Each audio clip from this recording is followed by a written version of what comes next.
Muito bem, falemos da lição número 13, a parte de segunda-feira, a sepultura aberta. Quando as mulheres se dirigiram ao sepulcro, elas tinham uma preocupação. E essa preocupação era remover a pedra. Mas uma solução que divinamente foi assim solucionada. Deus deu a solução para aquelas mulheres. A pedra já estava removida. Um anjo poderoso desceu do céu e removeu a pedra. Isso quer dizer que quando nós tivermos problemas relacionados com a palavra de Deus, relacionados com a nossa fé, e for uma pedra grande para ser removida, Deus vai remover para que nós possamos glorificar o seu santo nome. Por isso que Jesus ressuscitou e se tornou, assim, o marco de um novo tempo.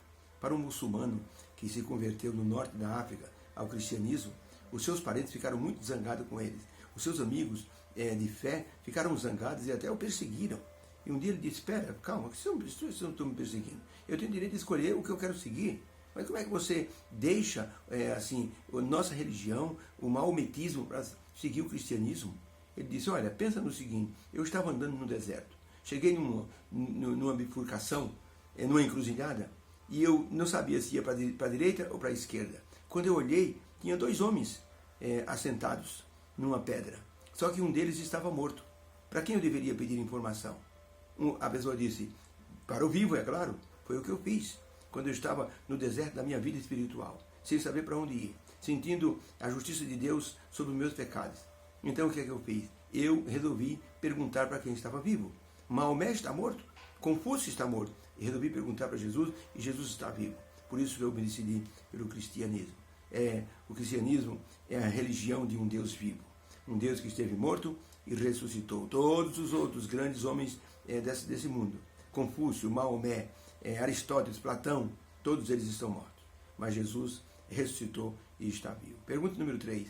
Entre a narrativa que Marcos faz da ressurreição e as palavras do apóstolo Paulo em 1 Coríntios capítulo 15, de 4 a 8, de 1 a 8, o que essas duas passagens têm em comum? Marcos falou da ressurreição e o apóstolo Paulo também falou da ressurreição. O que esses dois textos têm em comum? Marcos 16, de 1 a 8 e 1 Coríntios 15, de 1 a 8. O que esses dois textos têm em comum? Vamos lá, Marcos 16. E passado o sábado, Maria Madalena e Maria, mãe de Tiago e Salomé, compraram aromas para ir ungí-lo. E no primeiro dia da semana, foram ao sepulcro de manhã, bem cedo, ao nascer do sol. E diziam umas às outras: quem nos removerá a pedra da porta do sepulcro? E olhando, viram que a pedra estava removida, e ela era muito grande. E, no entanto, elas chegaram no sepulcro. E entrando no sepulcro, viram um jovem assentado à direita, vestido de uma roupa comprida, branca, e ficaram espantadas. O jovem, porém, disse-lhes: não vos assusteis. Buscais a Jesus Nazareno, que foi crucificado. Ele já ressuscitou. Não está mais aqui. Eis aqui o lugar onde o puseram.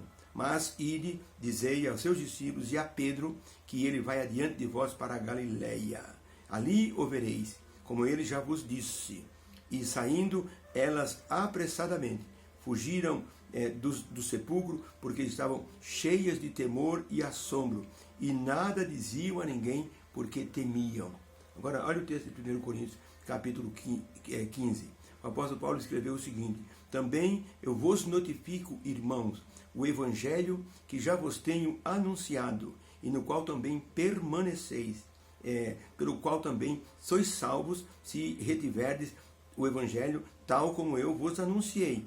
Porque primeiramente vos entreguei o que também recebi, que Cristo morreu por nossos pecados, segundo as Escrituras, e ele foi sepultado, e que ressuscitou no terceiro dia, segundo as Escrituras, e que ele foi visto por Cefas, e depois pelos 12, depois foi visto uma vez mais por mais de 500 irmãos, dos quais muitos ainda vivem, a maior parte, embora alguns já dormem no Senhor. Depois foi visto por Tiago, depois por todos os apóstolos, e por derradeiro de todos apareceu a mim, como se eu fosse um abortivo. Então, qual é a relação que tem entre Marcos capítulo 16, falando da ressurreição, e o apóstolo Paulo em 1 Coríntios 15, falando da ressurreição? A resposta é as duas passagens. mostram que os fatos foram comuns. Jesus morreu pelos nossos pecados, Jesus foi sepultado, Jesus ressuscitou no terceiro dia e foi visto por muitas pessoas, para dar credibilidade à ressurreição. Quando as mulheres chegaram ao túmulo, a pedra estava removida e elas entraram e ali viram um jovem assentado. Era um jovem, mas era um anjo. Por que era jovem? Porque esse jovem, esse anjo, ele tinha vida eterna. E a vida eterna não envelhece. A vida eterna é perene. Aquele jovem não era da terra, ele era do céu. Sua aparência causou impressão. Até Marcos, o evangelista, observa que ele estava sentado à direita, ali no túmulo onde colocaram Jesus morto. Ele estava vestido de um manto branco.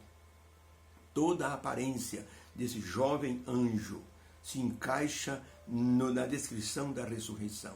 Esse anjo jovem representava a vida, representava um novo tempo, um novo começo. Era o anunciador da maior notícia do universo.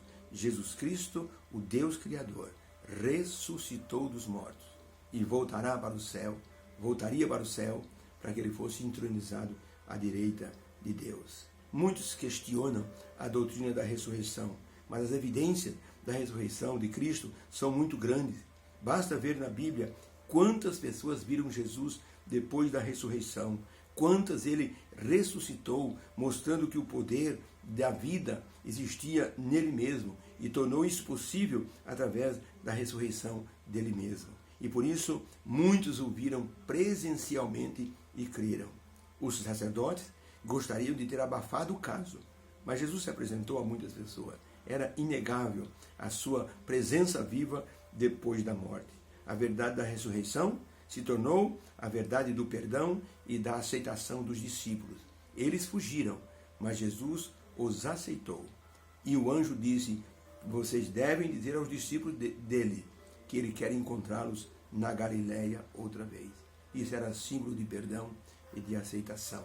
E por causa disso, Jesus constituiu os apóstolos como sendo a base da igreja primitiva. Ellen White, no livro Desejo das Nações, na página 783, ela escreveu o seguinte: o anjo disse: dizei a seus discípulos e a Pedro que ele vai adiante de vós para a Galileia, ali o vereis. Todos os discípulos haviam abandonado Jesus e o chamado para se encontrarem com ele na Galileia outra vez incluiu a todos. Jesus não os rejeitou. A verdade da ressurreição não é para rejeitar ninguém, é para nos incluir, é para nos colocar dentro dessa maravilhosa mensagem que foi a notícia da sepultura aberta. As mulheres chegaram com um problema e saíram com alegria no coração. Deus nos abençoe. Que a ressurreição de Jesus se torne uma notícia maravilhosa para todos nós. As pessoas que têm essa esperança no coração, elas podem até chorar pela morte do ente querido, mas elas não se desesperam. Por isso o apóstolo Paulo escreveu, queridos irmãos, em 1 Tessalonicenses 4, 16 até o 20, não quero que vocês sejam ignorantes com respeito aos que dormem, como aqueles que não têm esperança. Um pastor na Índia se disse que a cena mais cruel que ele viu, mais tocante na vida dele, foi quando ele viu uma procissão levando uma moça de seus 19 anos, havia morrido afogada. Os pais, naquela procissão de mais de 200 pessoas, os pais choravam. De vez em quando mandavam parar o funeral, a procissão. Colocavam o caixão no chão. Eles abriam o caixão e o pai e a mãe se debulhavam em lágrimas, beijando o rosto da filha, afagando as suas mãos. A mãe dizendo: filha, acorda, filha, acorda. O pastor disse: me cortou o coração. Sabe por quê? Porque eles não tinham a esperança de uma ressurreição. Por isso estavam tão desesperados com a morte da filha. Ele disse: quando as pessoas não têm essa esperança, é um quadro tétrico de se ver. Pessoas sem nenhuma esperança. Ainda bem que Deus nos forneceu a salvação e o Evangelho. E através disso, nós cremos na ressurreição do nosso Senhor Jesus. Deus nos abençoe. E que a sepultura aberta seja a entrada para um novo tempo, um tempo de esperança. Fica com Deus.